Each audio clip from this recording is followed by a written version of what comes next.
On the outskirts of Chicago, in the deadest stretch of January, fighting game players gather for a major we call Frosty Faustings.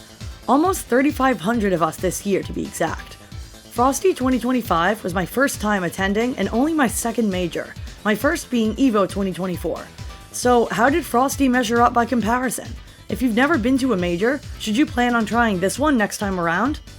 Get your hat, your gloves, your deodorant, and your fight stick, and join me on a journey to a little hotel called the Westin Lombard. Alright, it is the morning of Frosty. I am prepared for the frost. I have a hoodie, over a sweatshirt, over a long sleeve shirt, with a jacket on top of everything, and my mask and my hat, and these cool gloves that my girlfriend lent me that like flip over, kinda. I gotta get it. They flip over so that you can cover your little fingers and they turn into mittens. And they're gay. As is my mask. My mask is bisexual color cats. So I'm already winning. I've already won Frosty. I'm so excited. I woke up so excited this morning that my first conscious thought was, I'm so excited I'm going to throw up. So calm myself down enough to be able to head to the airport and let's fucking go. This video is brought to you by my sponsors, Hitbox Arcade and Paragon, with special thanks to channel sponsor Zenny Gaming. I was lucky enough to split a room in the Westin, so once I checked into Frosty, it was absolutely go time. And not just for competing in Street Fighter 6. For starters, you like cosplay? Of course you do! I'll let the event's cosplayers speak for themselves. Shout out to Jersey's local photographer, Manticore, for capturing these. His links are in the description. There were, of course, multiple booths of official merchandise. Think limited edition GameCubes or Pokemon plushies. But Frosty also features a densely packed, wildly talented artist alley of original fan-made stickers, keychains, posters, plushies, paper figures, pins, and more. After you pick up your official Frosty merch, from which I enthusiastically chose the pajamas, you'll definitely want to storm the alley before your favorite stuff sells out. Even if you play an underrepresented low tier, you'll find beautiful, memorable art of your character in spades. I was amazed by the amount of Marissa work available, all bursting with personality, including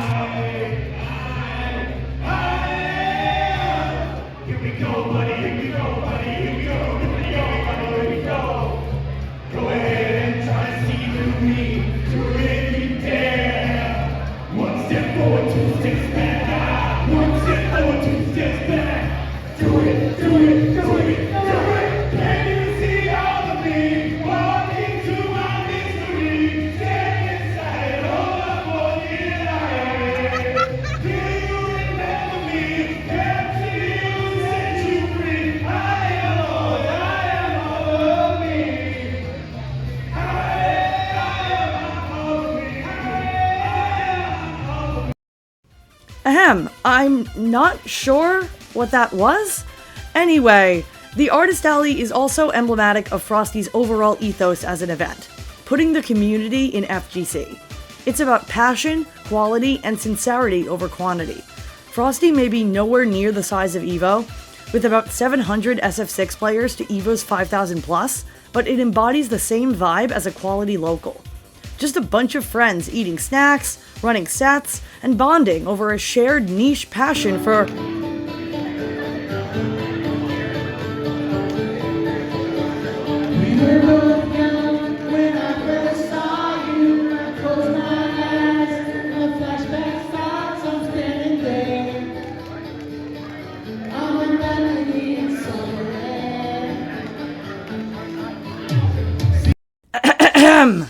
As I was saying, one of my favorite moments of the entire event happened in the Artist Alley, actually. A preteen girl who lit up when I assured her that she wouldn't be the only girl competing here when she was older, asked Cinemuffins, "Do you have any stickers of the Wazzler?" I happened to be wearing my Next Up shirt and told her Justin was truly an awesome dude, to which she responded, "Is he nicer in real life than he is on the game?" I got the story back to Justin via Discord, and he said he doesn't understand why the Wazzler became such a boogeyman because he isn't trying that hard. Never change, Jay Wong. Niche character art isn't the only niche thing you'll find at Frosty either. I got to play Avengers Pinball, you guys. Avengers Pinball. And a Dance Dance Revolution machine cloistered in the back of the artist alley led to one of my most unexpected, mind-blown moments of the trip. These guys.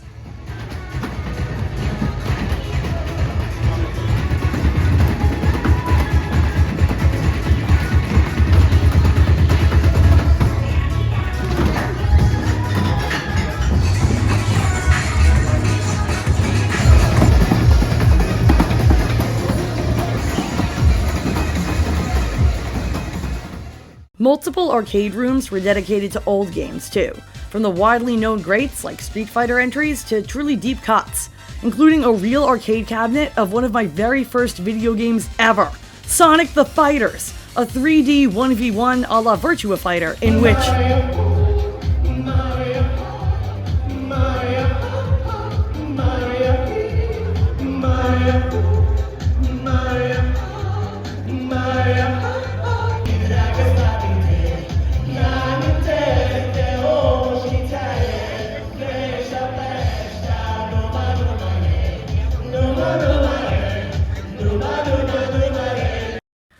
I'm not sure why that keeps happening. What was I saying? Oh, Sonic the Fighters. No!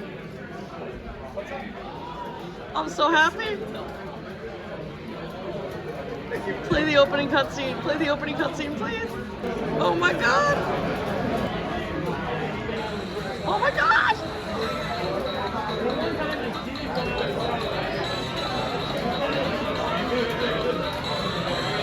Oh my god.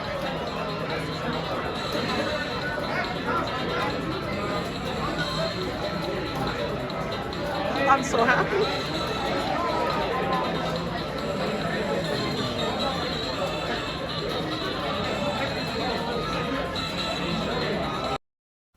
I about cried when I found the casual setups for this game, and I had a ridiculous blast smashing buttons again after over a decade away from it. I had no right to go 2-2 in this event, even if one of those was a DQ. The Vortex Gallery's community-run tournaments are pure, beautiful FGC goodness. I'm the fastest thing alive! Fastest thing alive! Eat it! If there's an old fighting game you love, you might very well find it at Frosty. Or maybe you'll find your new, old favorite by trying something else like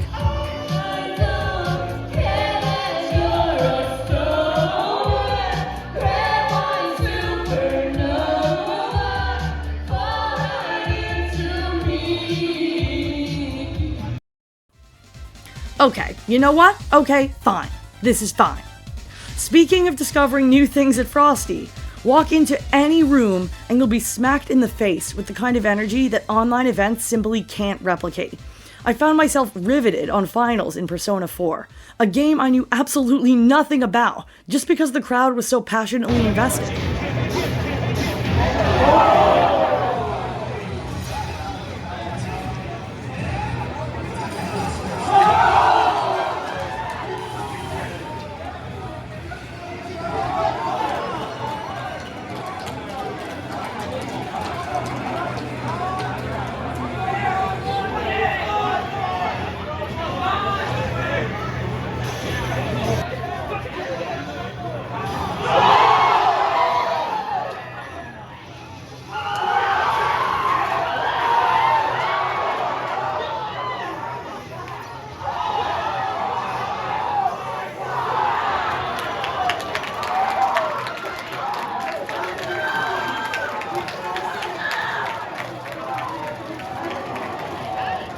All that hype is gonna leave you hungry, and Chicago delivers.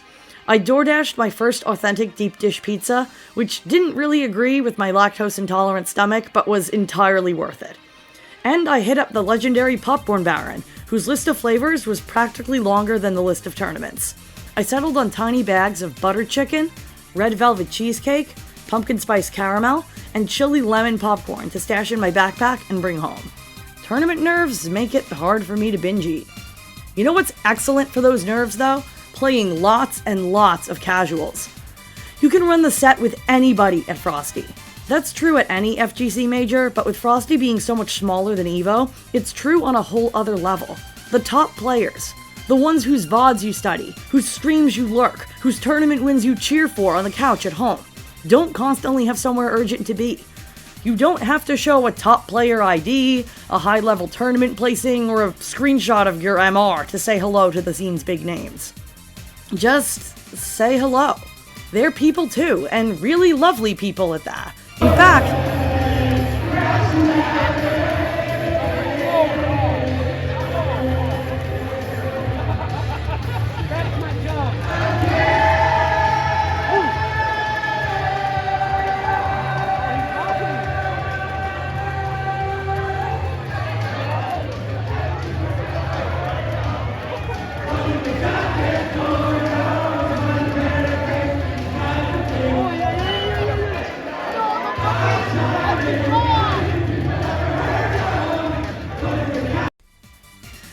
as I was saying, the only thing that stopped me from running the set with top players like Riddles, Zaffarino, Big Mo, and more is that I wasn't great at managing my time. They and others were all enthusiastic about running the set. It's just easy to lose track of people if you don't run the set right then when you see them. So if you want to get your ass kicked by, say, IDOM, and he's currently running casuals and says yes to your ask, drop what you're doing and run that set. Frosty will be consigned to memory far faster than you realize. I am happy to report that after almost a year after filming Justin Wong's Next Up, Mothman and I finally fought for the first time. I lost 2-3, but I'm keenly aware that I wouldn't have gotten a single round last year. Mothman made 9th place in SF6 at Frosty, and he said I'm improving, so I'm holding that one close to the heart. You're amazing, dude. Mark my words, you're gonna win a...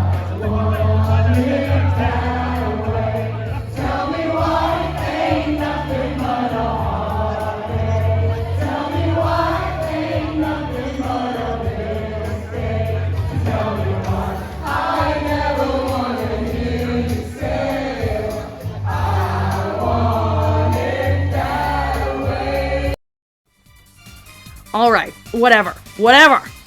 Meanwhile, my own tournament nerves wreaked absolute havoc on my bracket performance. At EVO, I went 3-0 to win my day 1 pool on winner's side. Yes, talent is more concentrated in each pool at a smaller event like Frosty, but even so, my performance wasn't up to my personal standards. By the end of my first set, which I took cleanly and easily 2-0, my heart rate was 160 beats per minute anyway. My watch was congratulating me on a prolonged cardio. I couldn't fucking breathe. I was anxious at EVO too, but frankly, my anxiety at Frosty was further fueled by my newfound sponsorships. Hitbox doesn't back just anybody, and Paragon is a well-respected org that had the guts to bring me on permanently. I know that keyboard warriors don't mean anything, but part of me still desperately wanted to win my pool, just to stick up a middle finger and shout, "Tell me again that I didn't deserve this. Tell me again that I'm a diversity hire. Say it louder. Say it to my fucking face." I know that the people insulting me on social media would still think I'm undeserving if I won EVO tomorrow. Paragon and Hitbox believe in my long-term potential and weren't hung up on a single tournament's results. I can't single-handedly prove that women, queer people, etc. are all real gamers who can make high placements. I'm one girl, and I didn't lose to internet harassment, or the new sponsor curse, or even my opponents. At the end of the day, I lost to myself. I went to losers in my second set, with no rounds taken against Luke SFH's mean JP. It was close, it felt competitive, but he cleanly maintained the upper hand. I proceeded to crush an Akuma 2-0, meaning I only needed to win Loser's Final to survive the pool. Ironically, Loser's Final was versus Froggy Thief, a Terry main who donated to my Frosty crowdfund and frequently interacts with me online. I didn't want to fight a friend, let alone lose to one.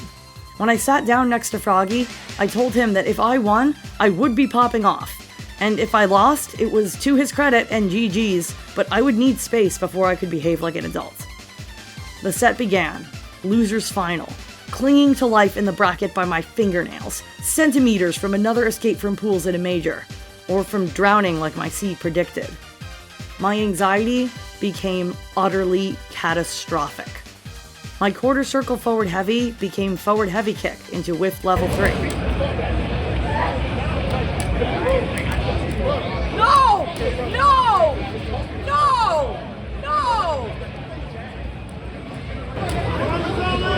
The level 3 drop, it didn't happen. Okay. Didn't happen. You're playing fine. Keep doing that. Try to calm down the driver's cancels because he's trying hard to check him. My charged 5 HP didn't fully charge and whiffed the level 2 lane.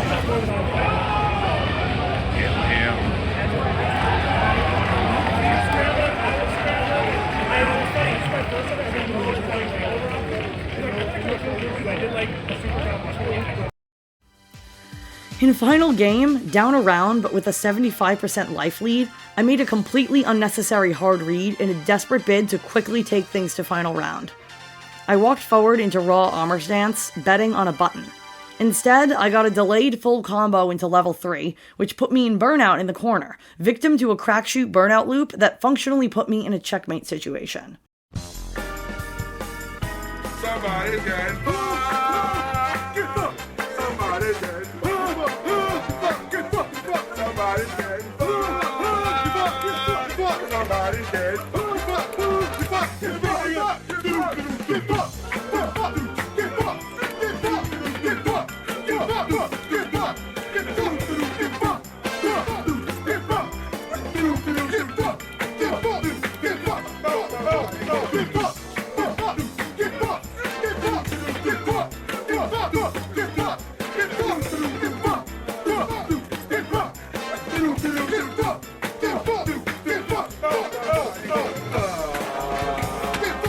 I fist bumped Froggy, who graciously gave me the space I'd requested.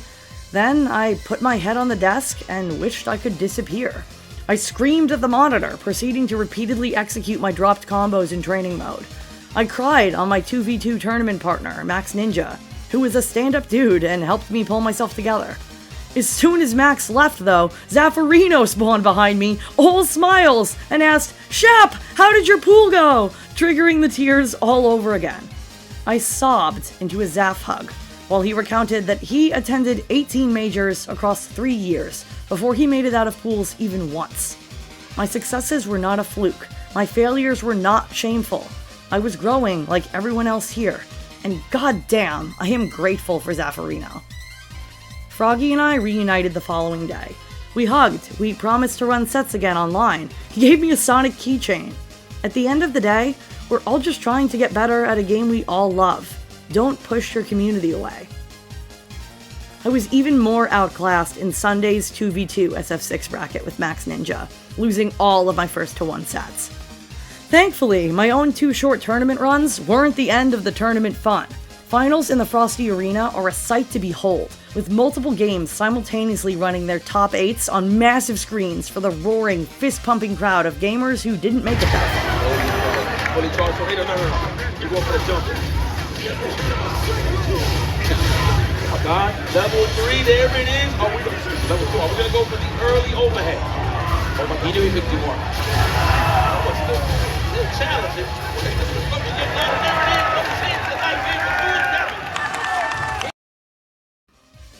I was rooting for a dual Kevin reset, but Noah the Prodigy clutched it out just shy of losing control. You know, X is gonna be high.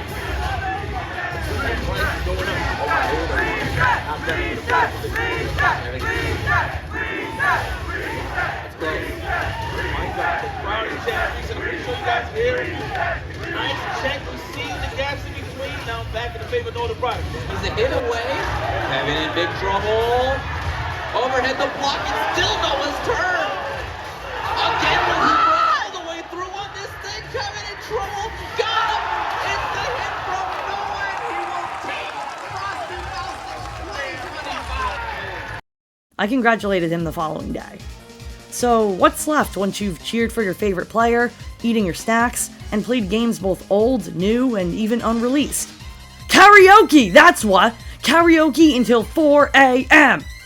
With nothing but a new friend, an already strained throat, as I'm sure you can tell from how my voice sounds right now, and undiagnosed raging autism, I rolled up on Saturday night to put my whole heart into Live and Learn from Sonic Adventure 2, which led to, well... Here we go! If those hops looked like a little much to you, they were, specifically for my left ankle.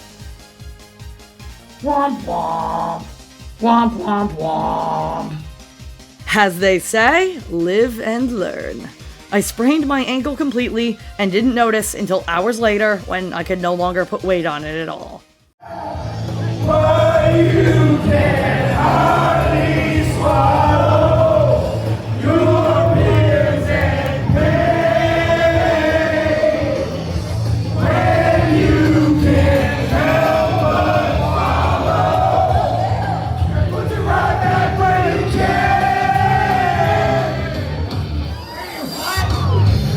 and learn! Live and learn! Live and learn!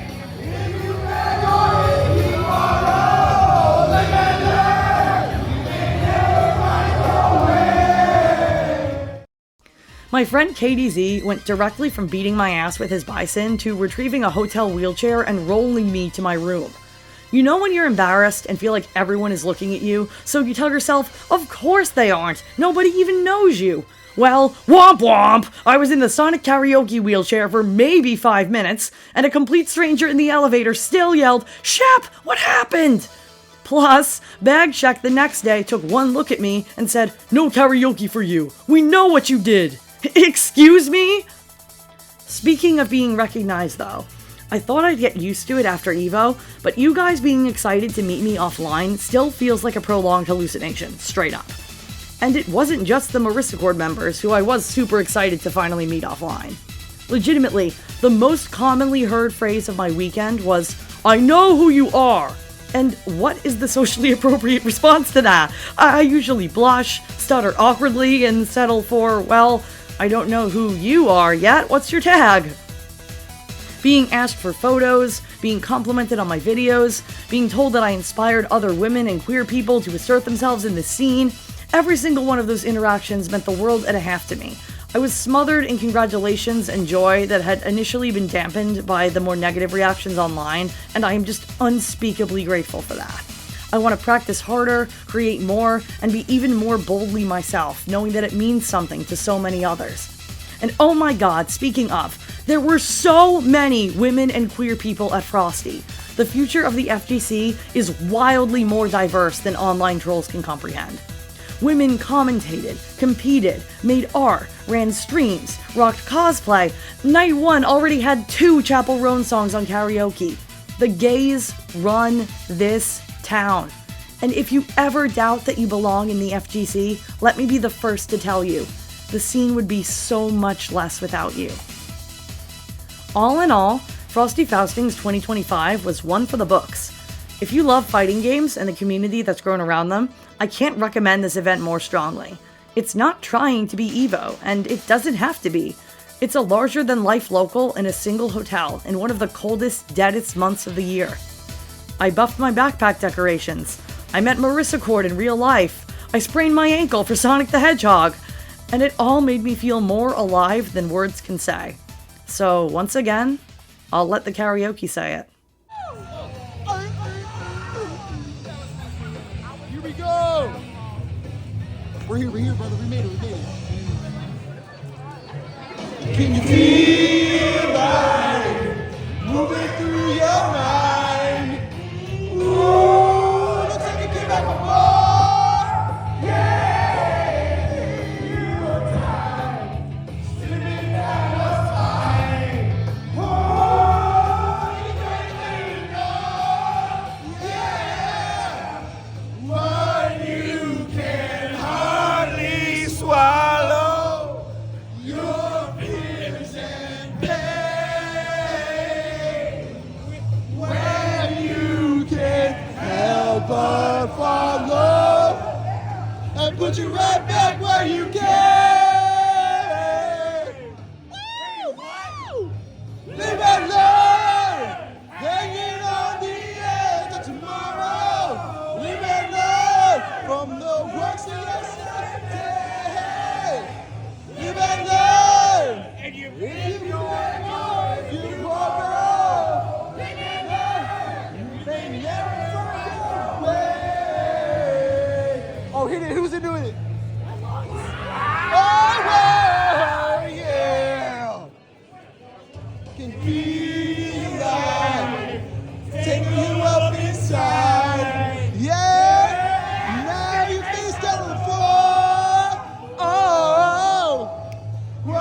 you can say your sorrow. You pay betray. Where you can't help but follow. It was you wherever you can. Woo, woo, woo! Live and learn. Hanging on the edge of tomorrow. Live and learn. From the works of yesterday. Live and learn. If you beg or if you borrow. Live and learn. You may never find your way.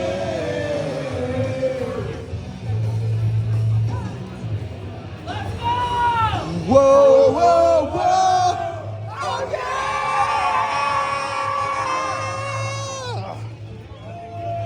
Ooh! Yeah, yeah, yeah, yeah, yeah.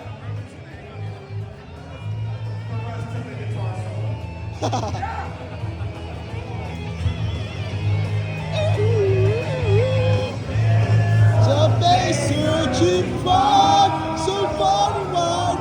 There's a place where you dream you never find. Hold on to what if. Hold on to what if. Live and learn. Hanging on the edge of tomorrow. Live and learn. From the works of yesterday. Live and learn. If you beg or if you borrow, live and learn. You may never find your way. Learn. Hanging on the edge of tomorrow. From the works of yesterday. Live and learn. If you beg or if you borrow. Live and learn. You may never find your way.